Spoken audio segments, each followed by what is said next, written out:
If you've been asleep this entire past few days, then you must have missed Lynn Jones, the Jacksonville Free Press reporter who took to the podium after the Jags lost to Buffalo on Sunday, not to give a question to Liam Cohen, but to offer her support on the season and tell him to hold his head up. Now, it's a very nice sentiment.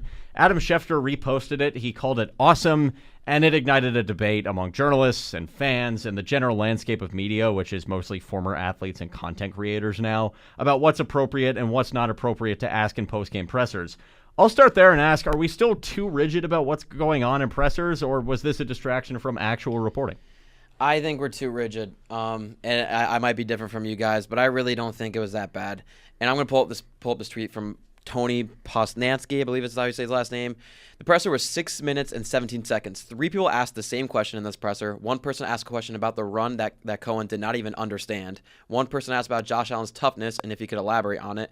And then Liam Cohen, to end the press conference, asked if there's any other questions. He waited 7 seconds and then left because there was no other questions. I think it was a fine time to put that. Did it go on for a little long for Lynn Jones? 20 seconds felt like a lot. She could have just put it in 5 seconds.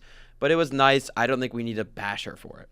And Lynn Jones has been reporting for 25 plus years, so it could be appropriate, and this is what she said in her defense, maybe for her to say something. But I think this opens floodgates to less media and pressers. And you mentioned those questions. I saw that same tweet.